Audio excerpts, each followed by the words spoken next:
Buenas noches a todas las personas que nos miran a través del red.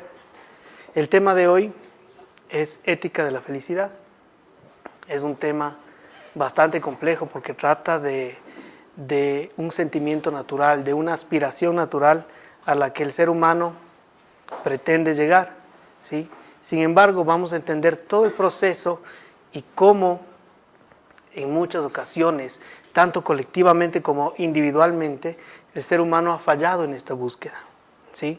Vamos a comprender los momentos de cambio de la humanidad, de transiciones, y a comprender cómo nosotros, a partir de la historia, estamos ahora en un siglo XXI, y qué cualidades tiene este siglo, y qué cosas nos deben o nos competen saber para poder responder y respondernos a esta interrogante, ¿sí?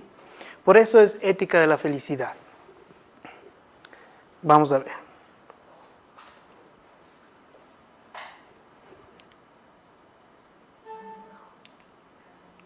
Ok, entonces es necesario recordar en la imagen tenemos la muerte de Sócrates, ¿sí?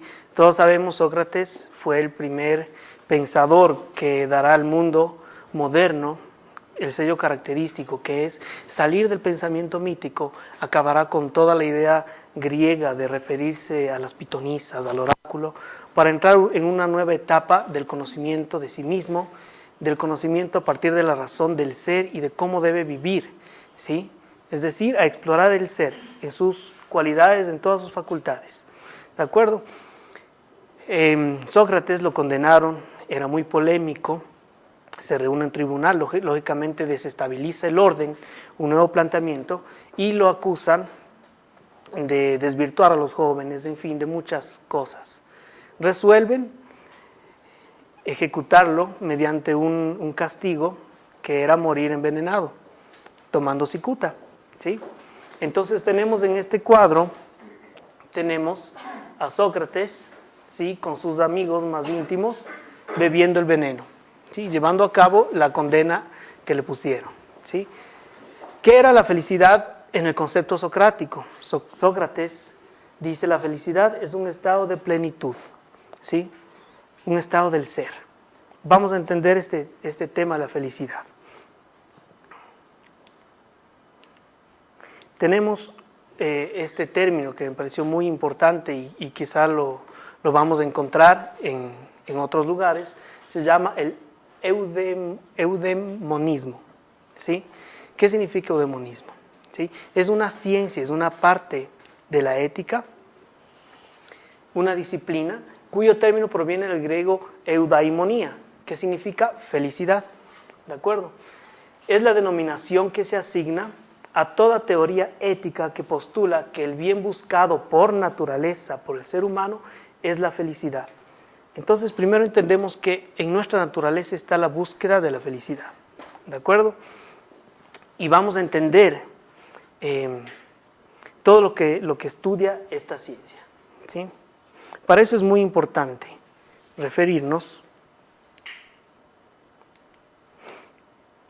a una época de bastante convulsión que yo vi que es la que más se asemeja a nuestra época, ¿sí? Esta época histórica se llama el helenismo, ¿de acuerdo? En el helenismo, el propósito del pensamiento griego, del pensamiento occidental, era justamente responder a esta necesidad de la búsqueda de la felicidad. Los tres filósofos antiguos, Sócrates, Platón y Aristóteles, respondieron sobre cómo el ser humano debe vivir y qué es el ser, ¿sí? Pero llegamos a una etapa crítica, que es el helenismo, ¿sí? Y el pensamiento necesitará una respuesta, ya no sobre cómo vivir, sino cómo encontrar la felicidad. Por eso empieza la búsqueda de la felicidad. Entonces, es necesario, para ir entendiendo el marco histórico, referirnos a un personaje, Alejandro Magno, ¿sí? Alejandro Magno, Macedonia, Aristóteles también nació en Macedonia, ¿sí? Fue el gran conquistador. Alejandro Magno sería también alumno de Aristóteles. Alejandro Magno logra que Grecia, ¿sí?, salga de la idea de la polis La polis era su estado. Y la polis ofrecía al pueblo griego una estabilidad, tanto política como ideológica, ¿de acuerdo? Una estabilidad que no les permitía, les dejaba en un confort, ¿de acuerdo? Pero llega Alejandro Magno y empieza la expansión de los territorios griegos, ¿sí? Es decir, va a empezar una etapa donde se borran las fronteras, ¿ya? Y lógicamente el borrarse las fronteras va a ocasionar que lleguen varias influencias de muchas partes del mundo.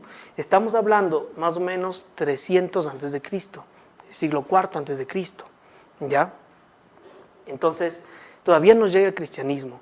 Y esto es muy importante que tomemos en cuenta, porque de esta manera podemos valorar cómo en el siglo XXI es importante el espiritismo y cómo realmente evaluar las enseñanzas de la doctrina, ¿sí?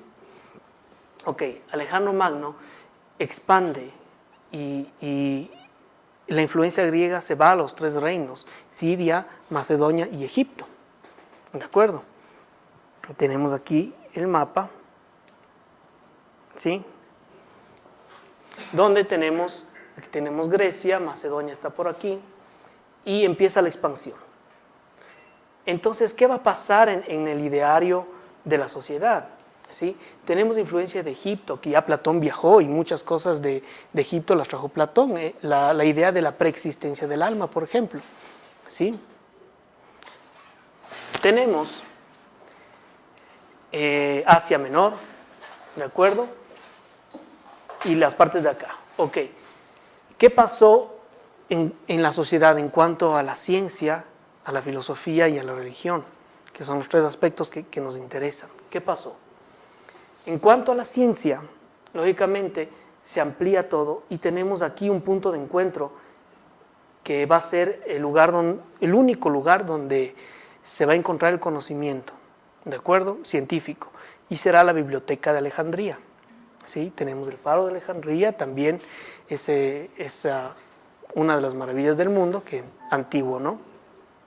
En la Biblioteca de Alejandría pasará un fenómeno, que el conocimiento se sitúa únicamente aquí, y los demás lugares, ¿sí?, se van a quedar un poco aislados de la información. A no ser por los viajes que hagan a Alejandría, el mundo moderno no tendría conocimiento en cuanto a la ciencia, ¿sí? Entonces, ¿qué pasa hoy en día? ¿De acuerdo? Si antes era un problema la falta de información o la dificultad de acceder a la información, vamos a ver que hoy día en nuestra época va a ser un problema la cantidad de información, ¿sí? Entonces, tenemos otra situación en el colectivo, ¿sí? Ya no es la polis lo importante, sino la polis se amplía, se hace cosmópolis, una idea del cosmopolita, y esa idea ocasiona en el ser humano una inestabilidad enorme, ¿de acuerdo? Todos sus principios se ven desestabilizados, ¿sí? Llegarán una depresión en el pensamiento, ¿de acuerdo? Es algo como lo que pasa ahora, lo que llamamos la modernidad líquida, ¿sí? Que no tenemos estabilidad porque tenemos una cantidad de influencia de muchas cosas, ¿de acuerdo? Y después voy a puntualizar ese aspecto también. Entonces, en cuanto a la religión, las religiones ya no son estables, se va a dar un sincretismo religioso, una mezcla de religiones, mezclar dioses tanto de Egipto, de África, de Oriente, y en fin, surgirán un montón de escuelas, ¿de acuerdo? Y en cuanto a la religión también, se propondrá la idea de salvación. Como el ser humano está tan inestable, va a llegar el momento en que se le proponga la salvación. ¿La salvación de qué? De algo que no entienden todavía, ¿sí? En cuanto a la filosofía también tratará de responder, se vinculará un poco a la idea religiosa de ese tiempo y tratará de responder cómo lograr la felicidad. Entonces, comprendemos el marco histórico de esta época, ¿no? 300 antes de Cristo. No llega el cristianismo todavía. Entonces, vamos comprendiendo. Ya hablamos. Entonces, características, ya en cuanto a la filosofía, ¿sí? Se desarrolla desde la muerte de Alejandro Magno, 323, un año antes de la muerte de Aristóteles, hasta la incorporación de Grecia al Imperio Romano. Y será esta época de caos la que terminará con la conquista por parte de los romanos a todo lo que va a ser Grecia. Eso cerrará un ciclo también, ¿sí? Que eso pasará luego, después de Cristo ya, ¿ok? Hasta el derrumbe de los romanos y los inicios del mundo cristiano, el siglo V después de Cristo. Época de crisis, inclinación de la filosofía a la ética, búsqueda de la felicidad. Después las religiones prometerán la salvación, ¿sí? Entonces vamos viendo el estado general del pensamiento, ¿sí? En este periodo los ciudadanos no se identificaban ya con la polis, pues había sido conquistada y surgió el individualismo. El individualismo por una parte, el aislamiento por una parte y la idea del cosmopolita por otra parte, ¿sí? Su gran preocupación era la felicidad, saber vivir en tiempos de incertidumbre. Hubo polémicas entre las diversas escuelas filosóficas, pero también influencias. Entonces voy a hablar un poquito sobre cómo enfrentaron a esta pregunta y a esta crisis, ¿sí? Estas escuelas filosóficas, ¿de acuerdo? Las escuelas filosóficas es como lo que ahora podemos comparar con un montón de corrientes que prometen una especie de salvación, alguna especie de situación para que el ser humano se sienta aliviado, ¿sí? Entonces vamos entendiendo. Tenemos los cínicos, los estoicos, los epicúreos y los escépticos, por poner 4 ejemplos. ¿De acuerdo? Ok, vamos a hablar de los cínicos. Los cínicos, fundados en Atenas por Antístenes. Antístenes era alumno de Sócrates, ¿sí? Fundará toda su escuela en una anécdota de Sócrates. Esta anécdota está narrado por Diógenes Laercio en su Historia de la Filosofía, ¿sí? Y dirá, contaré la anécdota de que Sócrates una vez fue a un lugar, a una tienda donde vio tantas cosas y dijo, hay tantas cosas que no las necesito, ¿sí? Entonces partirá de esta premisa para él fundar la escuela de los cínicos. Y el más grande de los cínicos, el más conocido, es Diógenes de Sinope, ¿de acuerdo? Ya les voy a hablar un poquito sobre él.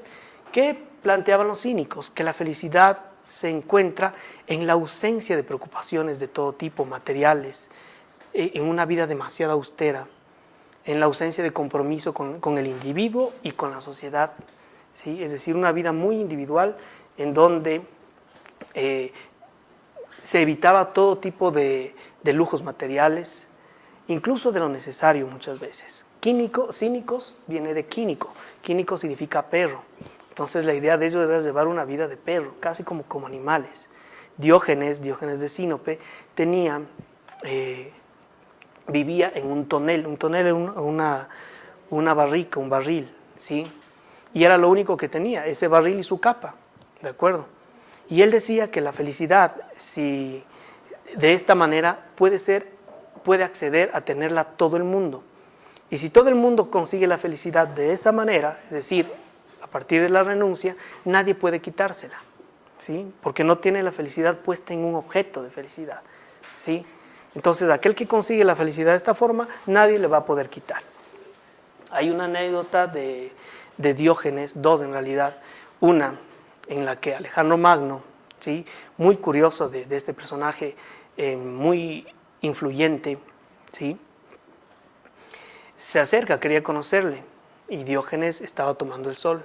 Se acerca Alejandro Magno en su caballo, el emperador, ¿sí? Le dice, Diógenes, dime tú, ¿qué quieres? Pídeme algo, yo te doy absolutamente todo lo que tú quieras, pídeme algo. Diógenes le dice, mucho gusto, Alejandro, lo único que te pido es que te hagas a un ladito porque estoy tomando el sol, ¿sí? Hay otra anécdota de Diógenes en la que Diógenes andaba con un cuenquito, no solo andaba con su capa y un cuenquito con el que tomaba agua o se aseaba de vez en cuando, ¿sí? Y ve a un niño que se acerca a la pila de agua, y en la pila de agua el niño coge con las manos del agua, ¿sí? Y dice, wow, miro que un niño acá me acaba de ganar en sencillez, ¿sí? Y se quedó hasta sin el cuenco, ¿ya? Que él tenía, ¿de acuerdo? Diógenes muy polémico, hacía sus necesidades sin ningún pudor público ni nada, ¿de acuerdo? Y tenía esa escuela que pretendía conseguir la felicidad en la ausencia todo vínculo, ¿no? Tanto material, social y todo. ¿De acuerdo? Por otra parte, tenemos a los estoicos. Los estoicos, su fundador es Zenón, ¿sí? Zenón también era discípulo de Sócrates. Estas escuelas se influencian de Sócrates en ciertas cosas, ¿de acuerdo? Entonces, estoicos viene de estoa. Estoa significa pórtico. Era un grupo de filósofos que se reunían en un pórtico, ¿de acuerdo? ¿Qué proponían los estoicos, por ejemplo? Ellos, un poco más estoicos, como dice el término, ¿sí? Solamente se dedicaban a observar y a sentirse parte de los cambios de la naturaleza. Y creían que el hombre formaba parte de un gran cosmos y ese ser humano era un microcosmos, un cosmos en miniatura, ¿sí? La felicidad para ellos estaba en la influencia que podían tener en la política, es decir, en la relación con las personas. A ellos sí les interesaba influenciar de esa manera, ¿de acuerdo? Eran cosmopolitas, tenían la idea de ser cosmopolitas. De hecho, a futuro, ya en los romanos, esta escuela de los estoicos influencia mucho. Y tenemos el principio de la idea del humanismo, dada por Cicerón, el gran orador, ¿sí? Es quien acuña la idea y el término del humanismo como tal, ¿de acuerdo? Entonces, sí les interesaba una relación. Sin embargo, decían que si todos los procesos están en la naturaleza, no había por qué inmutarse por ninguno de ellos. Por lo tanto, los estoicos vivían en una extrema, una falsa tranquilidad, donde si había un hecho alegre, a ellos no les importaba. La muerte, por ejemplo, les era indiferente. Pensaban que al momento de morir ellos ya no estaban. Entonces, ¿cuál era el problema? Si era un proceso natural de la naturaleza. ¿De acuerdo?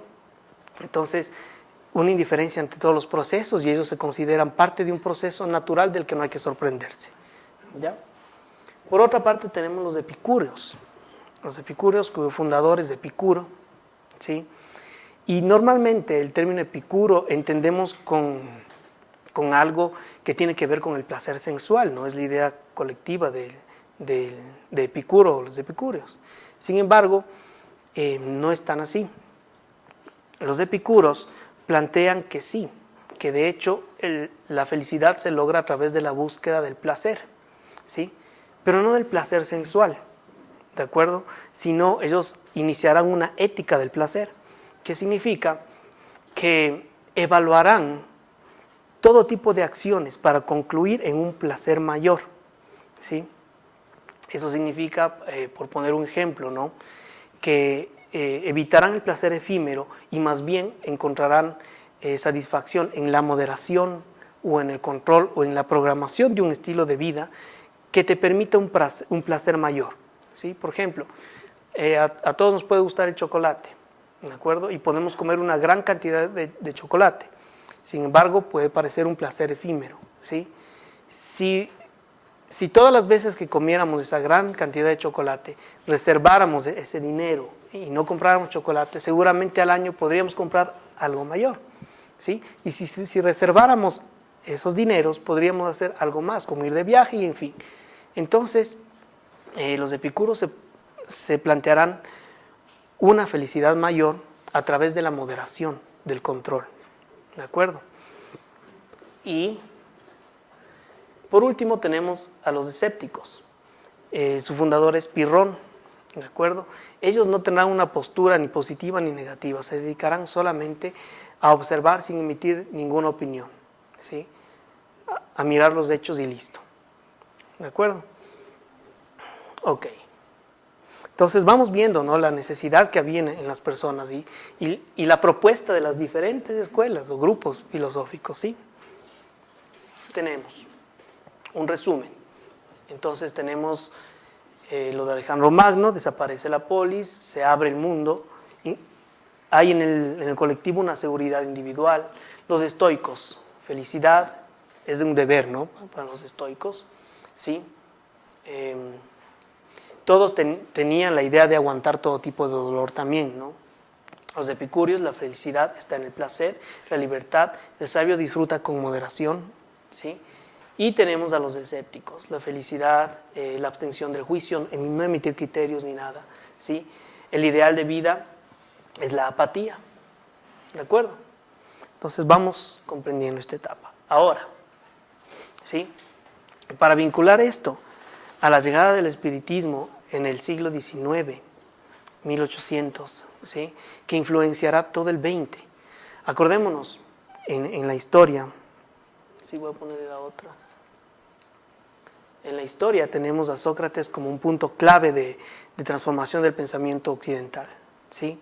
Después, ¿qué va a pasar? Llega esta decadencia. Después, esta decadencia termina con los decretos de Justiniano, ¿sí? Romano, quien empezará el imperio cristiano y dirá, no, nada de escuelas, se acabaron, ¿sí? Y empieza la concepción del cristianismo, ¿sí? Que después generará todo un proceso. Llegamos al siglo XX, un siglo donde hemos tenido 2 guerras mundiales, ¿sí?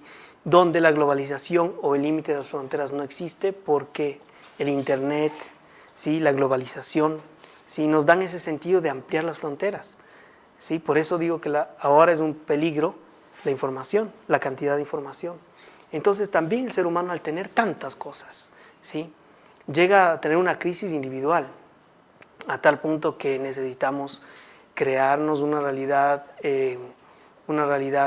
ilusoria, una realidad virtual, ¿sí? Muchas veces las personas viven buscando un lugar donde conectar el cargador del teléfono, y en fin, muchas cosas que están en proceso de transformación, ¿no? Es la llegada de una nueva época, donde la ciencia, el avance tecnológico, en fin, le plantean nuevas cosas al ser humano, ¿sí? Para esto, yo comparo como Sócrates, como Jesús, en el mundo antiguo, ¿sí? Llega la doctrina espírita, justamente que se desarrolla, empieza en el 19, se empieza a desarrollar en el 20, y planteará las bases de todo lo que va a ser el ser humano en cuanto a la búsqueda de la felicidad y los principios en los inicios del 21, ¿sí? Justamente las respuestas que da la doctrina, el esclarecimiento dado por los espíritus, nos permiten tomar las riendas a través de la comprensión de la codificación, tomar las riendas de nuestro porvenir, ¿sí? Y no endosar ya la responsabilidad a situaciones externas, ¿de acuerdo? Entonces vamos a ver respecto a la felicidad, ¿qué nos dice la doctrina? ¿Sí? Primero vamos a tomar esta frase que dice: la felicidad no es de este mundo, está en el Eclesiastés. El Eclesiastés es uno de los libros del Antiguo Testamento, ¿sí? Y será el pilar para que Jesús luego diga, por lo tanto, la felicidad no es de este mundo, por lo tanto, ¿sí? Mi reino no es de este mundo, ¿de acuerdo? Entonces, primero ya nos plantea que aquí, en la tierra, la felicidad es algo que estamos lejos de comprender y entender. Pero viene Jesús, mi reino no es de este mundo. Entonces tenemos necesariamente que vincularnos a Él, a la ética de Él, ¿de acuerdo? Y voy a explicar a qué se refiere la felicidad no es de este mundo. Es una explicación que está en el Evangelio, según el Espiritismo, y es un mensaje dado por François-Nicolas Madeleine, es cardenal de Morlot, en París, 1863. ¿Sí? Dice: yo no soy feliz, la felicidad no se ha hecho para mí. Eso exclama por lo general el hombre, cualquiera que sea su posición social. Eso, queridos hijos, prueba mejor que todos los razonamientos posibles la verdad de esta máxima del Eclesiastés. La felicidad no es de este mundo. ¿De acuerdo? Entonces vamos cerrando el ciclo. Después hice una parte del poeta Vicente de Carvalho, que explica en un poema, dice: la felicidad es un fruto que lo ponemos donde no nos encontramos, y siempre nos encontramos donde no lo ponemos. ¿De acuerdo? Pensemos un poquito en eso. Entonces, sigo explicando el texto del Evangelio. Dice: en efecto, ni la fortuna ni el poder, fortuna, poder, y ni siquiera la juventud en flor son condiciones esenciales de la dicha. Os digo más, tampoco lo es la unión de las 3 condiciones tan deseadas, puesto que sin cesar se escucha en el seno de las clases privilegiadas a personas de todas edades que se quejan amargamente de la situación en que se encuentran. Es decir, a pesar de que podamos tener estas tres cosas, siempre el ser humano se sentirá incompleto, ¿sí? Sentirá que algo le falta, ¿de acuerdo? Y se quejará. Vamos a ver qué más nos dice. Sigue la explicación. Entonces, en este mundo, por más que se esfuerce, cada uno tiene su posición de trabajo y de miseria, su cuota de padecimientos y de desengaños, por lo que es fácil de llegar a la conclusión de que la tierra es un lugar de pruebas y expiaciones. ¿Ya? En esto está mencionando uno de los fundamentos de la doctrina, ¿sí? Es un lugar, la tierra es un lugar de pruebas y expiaciones, y habla de mundo también. Y si vemos en la parte en la que Jesús dice, mi reino no es de este mundo, vamos a entender cuál es la función de la tierra en su proceso evolutivo y la existencia también, lo que llamamos la pluralidad de mundos habitados, ¿sí? Es decir, hay otras moradas donde podemos acercarnos, aproximarnos o vincularnos a un estadio más alto de felicidad o de respuesta frente a esto, ¿sí? La tierra al momento es un lugar de expiación y pruebas, es decir, donde nos esforzamos a través de la experiencia material que cada uno vive, ¿sí? Tiene exactamente todos los medios para esforzarse en cuanto a su adelanto, ¿de acuerdo? Si entendemos este particular que nos aclara y que deja libre de dudas la doctrina, que es la existencia de la vida futura, ¿de acuerdo? Todas las anteriores corrientes, ¿sí? Incluso en el helenismo, como acabamos de ver, parten de un punto materialista, en el que no hay la idea de trascendencia del ser. Sin embargo, llega en el 18 la doctrina, en el 19 llega la doctrina y 20, y eso ya no es un misterio, ya no está en duda, porque la vida continúa y es un hecho. Por lo tanto, no podemos poner nuestras expectativas de felicidad aquí en la tierra, ¿sí? No podemos poner la felicidad como respuesta tanto en las cosas materiales, en el poder, ¿sí? O en la fortuna, como acaba de mencionar, ¿sí? Vamos ubicando la pluralidad de mundos, la sobrevivencia del alma y un estado posterior, la sobrevivencia, ¿sí? De nosotros, de nuestra individualidad, ¿de acuerdo? Tenemos por otra parte, dice, como tesis general se puede afirmar que la felicidad es una utopía, a cuya conquista las generaciones se lanzan sucesivamente, sin que nunca puedan alcanzarla. Dígame, ¿alguna de las escuelas que vimos tenía razón en alguna parte? ¿Qué lograban ellos? Ya vamos a ver hasta qué se aproximaban, ¿de acuerdo? Ok, porque si bien el hombre sabio es una rareza en este mundo, el hombre absolutamente feliz no se ha encontrado jamás.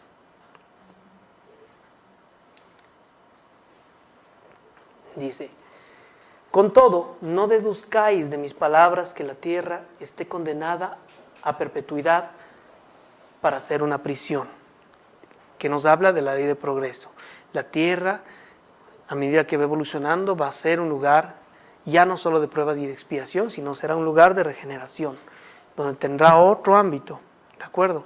Pero imaginemos, si no tomamos en cuenta estos procesos históricos, si no tomamos en cuenta la importancia de la venida de Jesús y la llegada del espiritismo, es muy difícil que el proceso se apure, se acelere, ¿sí?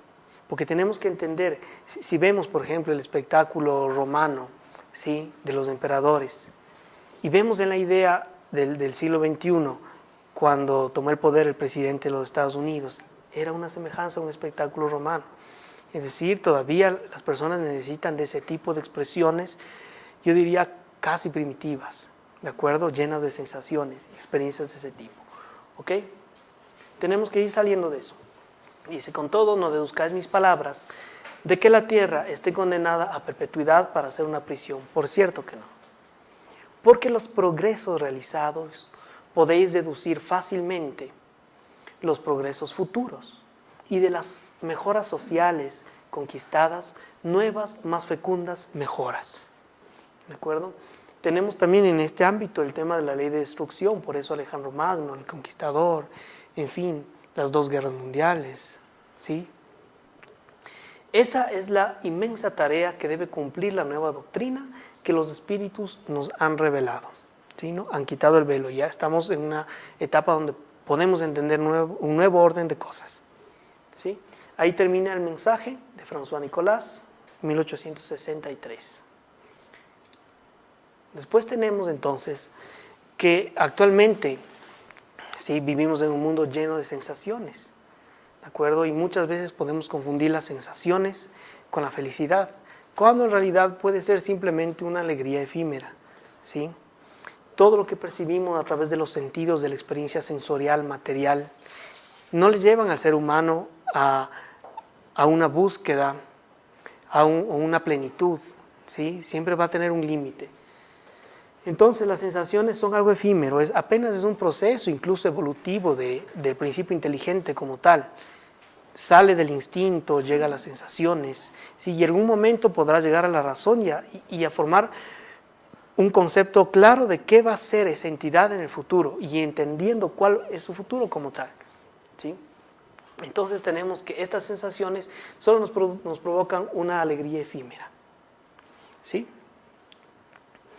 Por otro lado, decimos, la felicidad no tiene duración, ¿sí? La verdadera felicidad es un estado del ser, de plenitud, que está alejado, está por encima de la dimensión del tiempo lineal, ¿de acuerdo? Por eso no lo encontramos aquí, porque al tener una experiencia material sensorial, ¿sí? Es muy fácil que confundamos las cosas, ¿de acuerdo? Una vez desligados de la materia, podemos empezar a plantearnos otras cosas, pero lógicamente la tarea empieza aquí, en esta experiencia, ¿sí? Es un estado interior de plenitud del ser, ¿sí?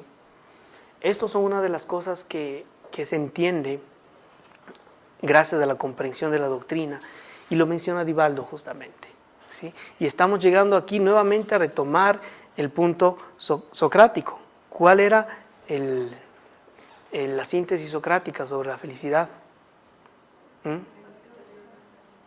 Que la felicidad era una plenitud del ser, ¿sí? Y vemos, ¿sí? Es un estado interior de plenitud del ser, ¿de acuerdo? Hay que entender el ser, ¿sí? ¿Qué somos? ¿Sí? ¿Qué somos? ¿De acuerdo? Y eso tenemos respondido en la doctrina. Ahora vamos a ver en el libro de los Espíritus, ¿sí? La cuestión 918 dice: ¿mediante qué signos se puede reconocer en un hombre el progreso real que debe elevar a su espíritu en la jerarquía espírita? ¿Sí? Es decir, en la jerarquía de los espíritus, del principio inteligente individualizado como tal, es decir, evolución del ser, ¿de acuerdo?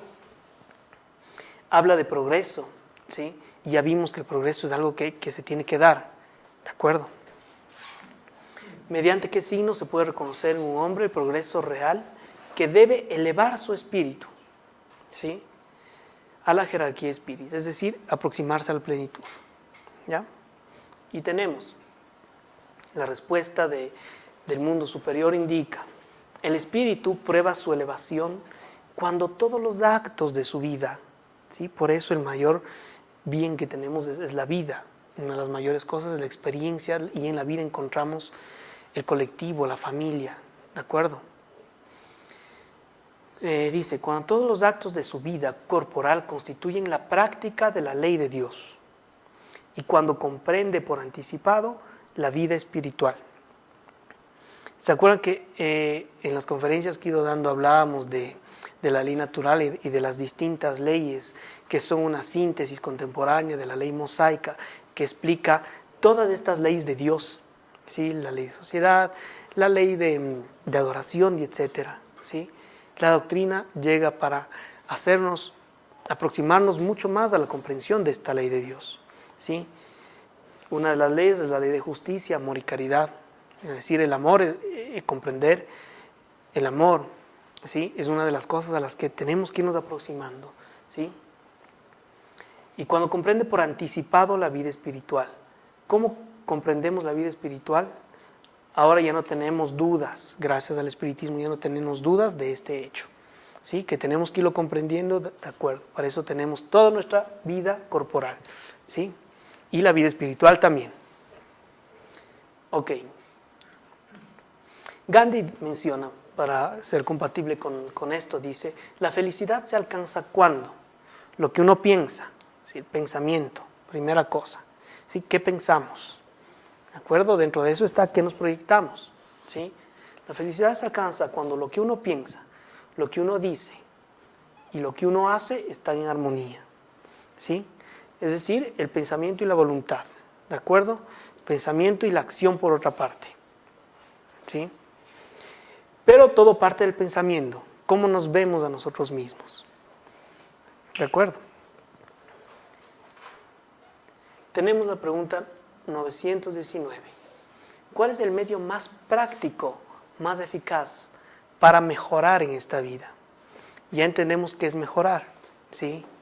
Ya entendemos que mejorar es el desarrollo del ser, que llega a su estado de plenitud.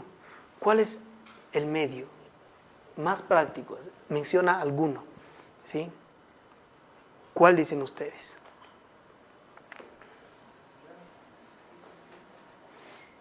¿Cuál dicen ustedes?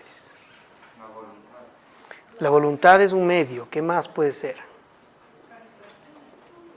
El estudio. ¿Qué más puede ser? La caridad. Ok. Vamos a ver qué responden los espíritus a esta cuestión. La paciencia, es decir, el desarrollo de virtudes, de ciertas cualidades del espíritu, ¿sí? Pero la más importante, menciona uno aquí, ¿sí? Y dice, un sabio de la antigüedad os lo ha dicho.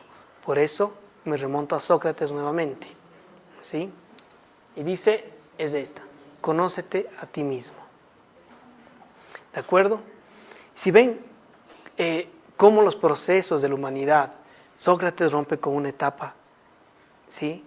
Tenemos una crisis helenística, ¿sí? Viene el cristianismo, ¿sí? Jesús explica, la felicidad no es de este mundo, mi reino no es de este mundo, por lo tanto el reino de Jesús, ¿sí? Las moradas elevadas, el reino de Jesús son de plenitud, es un reino de plenitud, ¿de acuerdo? Llegamos al siglo XXI, llega la doctrina espírita, tenemos ya la doctrina espírita gestada en el XIX, ¿sí? Y que la estamos comprendiendo nosotros.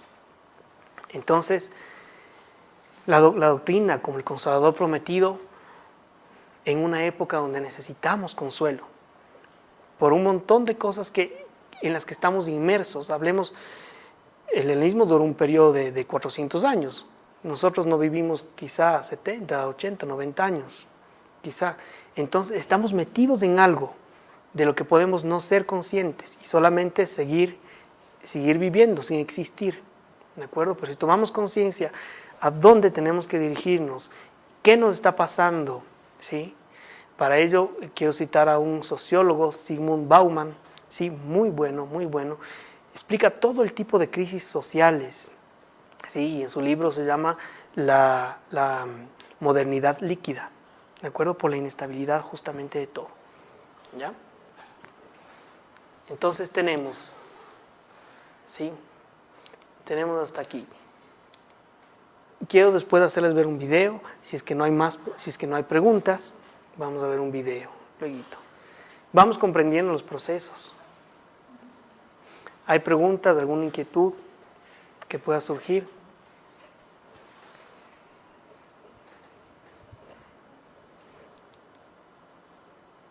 ¿Estamos? ¿Qué hora tenemos?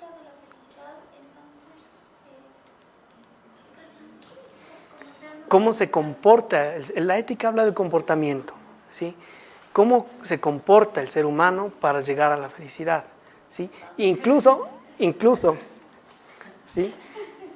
¿Cómo es el comportamiento de la búsqueda de la felicidad? O cómo la felicidad se comporta también. ¿Ya? Entonces volvemos a la diapositiva 1. Entonces vamos entendiendo de qué depende. De las necesidades que nos forjemos, ¿sí? Y las necesidades nos forjamos ¿en dónde? En el pensamiento, ¿de acuerdo? Si no nos vemos como seres que trascendemos, ¿sí? Como seres individuales, que tenemos un patrimonio intangible, que tenemos un porvenir más grande, que no se limita a la experiencia sensorial, ¿sí? Sin embargo, se inicia. Es muy importante que vayamos haciéndola aquí. Se inicia en la tierra para llegar luego a desarrollarla en las esferas espirituales, ¿sí? ¿Qué más podemos decir? ¿Alguna pregunta, algo para argumentar un poquito, tal vez? El camino es individual, uno solo ya cuando el conocimiento puede ser colectivo, muchas cosas pueden ser colectivas, pero el avance es individual de cada uno a su ritmo, cada quien. Sin embargo, ¿de qué depende ese progreso del que mencionamos? ¿De qué depende? De hecho, el progreso se va a dar, ¿sí? Pero queremos que se dé de una manera tortuosa, con sufrimientos, o cómo preferimos que se dé ese progreso, ¿sí? Acordémonos que tenemos dos partes, intelectual y moral.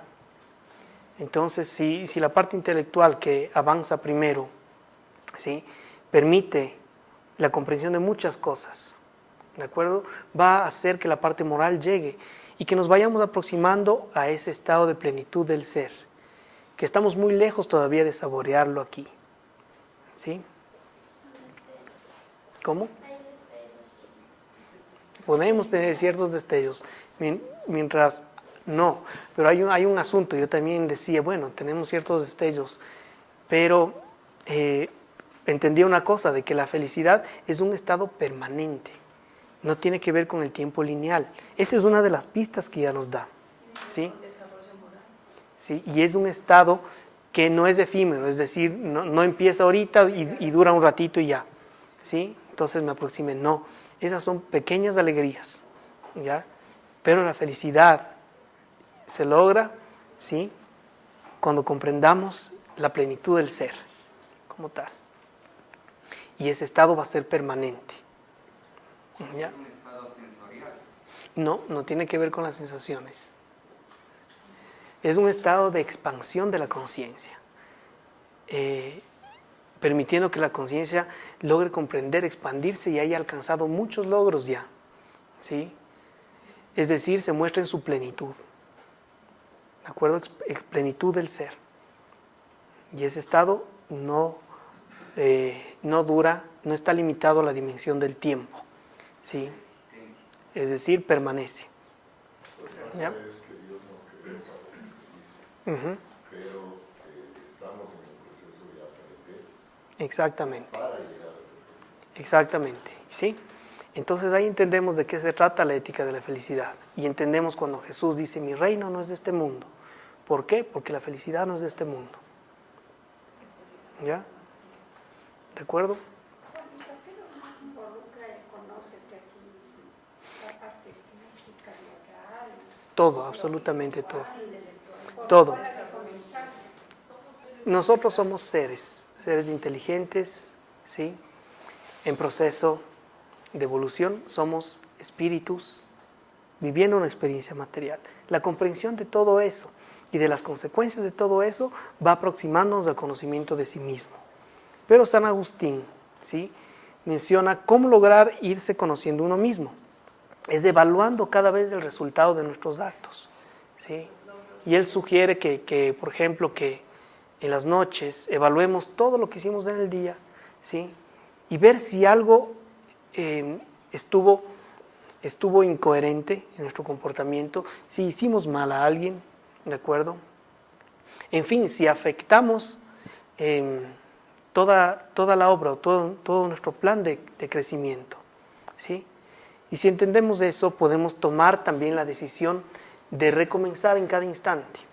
Esa es otra de las cosas que como consuelo muestra la doctrina. Siempre podemos recomenzar, ¿sí? Pero lo importante es evaluar Es la parte moral que hay que analizar. todo el ser, intelectual, moral, todo lo que tú eres y qué estás experimentando tú ahora ¿Cuál es tu posición ahora? ¿Sí? Es todo.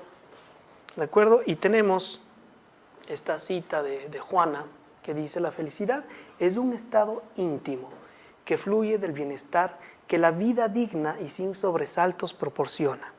Sí, son muchos conceptos en 2 líneas. ¿De acuerdo? La vida digna, el bienestar, en fin.